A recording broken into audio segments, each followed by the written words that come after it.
আসসালামু আলাইকুম রহমতুল্লাহি বারাকাতু। প্রিয় ভাইরা সবাই কেমন আছেন? আশা করি আল্লাহর রহমতে আপনারা সবাই ভালো আছেন। আপনাদের দোয়ায় আমিও ভালো আছি। যাই হোক, আজকে নতুন একটি ব্লগ নিয়ে আপনাদের সামনে হাজির হয়েছি। আজকে চলে আসছি আমরা দামামের আল খোবার কর্নিশে। ঈদের ছুটি পেয়েছিলাম আমরা, তাই ঘোরার জন্য একটু বের হয়েছি। তো ভাবলাম যে ভিডিও করে আপনাদের দেখাই। আশা করি জায়গাটা দেখলে ভালো লাগবে, অনেক সুন্দর জায়গা। তো আমরা এইমাত্র আসলাম, এসে নামলাম, এখন ভিতরে ঢুকতেছি কি হবাই। তো যাই হোক, সাথে থাকবেন আশা করি, এবং ভিডিওটি সম্পূর্ণ দেখবেন, আনন্দ পাবেন এই আশা করি। তো দেখেন এই যে জায়গাগুলো, এখানে কিন্তু লোকজন এমনি এসে বসে থাকার জন্য, ফ্যামিলি নিয়ে বসার জন্য, এটা ফ্যামিলি সেকশনের মতো আর কি। আপনি যে ফ্যামিলি নিয়ে এসে বসবেন কর্নিশে বা বিচে, তার জন্য হয়তো আপনার একটা প্রাইভেসি ব্যাপার আছে।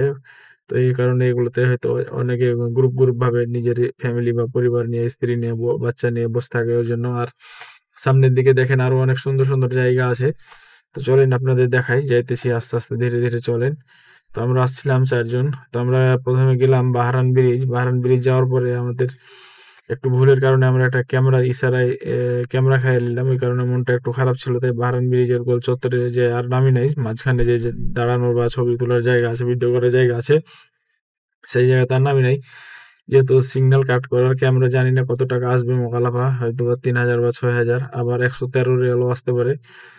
দাদা সঠিক বলতে পারতেছি না। সিগন্যাল যেহেতু আমরা পুরোটা ক্রস করি নাই, শুধু লাল দাগে গেছিলাম, তো জানি না। যাই হোক, যেন বেশি না আসে এটাই দোয়া করি। তারপর জন্য মনটা খারাপ, ওই জন্য বাহারানে আর ভিডিও করি না, চলে আসছি আমরা আলখোবারে। তো আইসার নামলাম, এখন বিকাল টাইম হয়ে গেছে, সব অনেকজন লোকজন আসতেছে, যেহেতু গতকালকে ঈদের দিন ছিল, আজকে পরের দিন ছুটি সবারই, সবাই ঘুরতেছে। আর এখানে একটা লেক, সুন্দর মতো লেকের সিস্টেম করা আছে সমুদ্রের পাড়ে।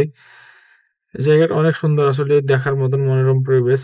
আর এই ঈদের আমাদের তো আর ছুটি, সৌদি আরবে আপনারা সবাই জানেন যারা সৌদিতে আছে, যে বেশি ছুটি না হয় ঈদে, ২ টা ঈদে। আর মাঝখানে এখন একদিন করে ২ বছরে ২ দিন ছুটি পাওয়া যায়। বাংলাদেশের লোকজন তো ছুটি ভালোই কাটাইতে পারে, সব এই ছুটি ওই ছুটি, পূজায়, সরকারি অনেক ছুটি, কিন্তু আমাদের দেশের নাই। যাই হোক, তো কি করার আছে ভাই, আমরা যারা প্রবাসী তাদের জীবনই এরকম। তো সমস্যা নাই। আমরাও এটাকে মানিয়ে নিয়ে চলতেছি, যে কয়দিন ছুটি পাইছি সে কয়দিন আনন্দ করি, কাটাই আপনাদের সাথে নিয়ে। আপনাদের দেখাই কিছু জায়গা ঘুরে। আর দেখেন এই যে এটা হলো একটা লেক সিস্টেম করা আছে। এখানে আবার সামনের দিকে অনেকগুলো হাঁস আছে, হাঁস ছাড়া আছে। জানি না এটা সরকারিভাবে কি মানুষে কেউ ব্যক্তিগতভাবে, তবে ছাড়া আছে অনেকগুলো হাঁস, পাতি হাঁস যেগুলোকে বলি আমরা। আমাদের গ্রামের ভাষায়, আমাদের চাঁপাইনবাবগঞ্জের ভাষায় বতক বলি। আপনাদের এদিকে পাতি হাঁস বা বালি হাঁস বা রাজহাঁস কি বলে জানি না, ছোট ছোট যেগুলো এগুলো। চলেন সামনের দিকে গেলে দেখতে পাবেন, এই সামনের দিকে হাঁসগুলো ছাড়া আছে।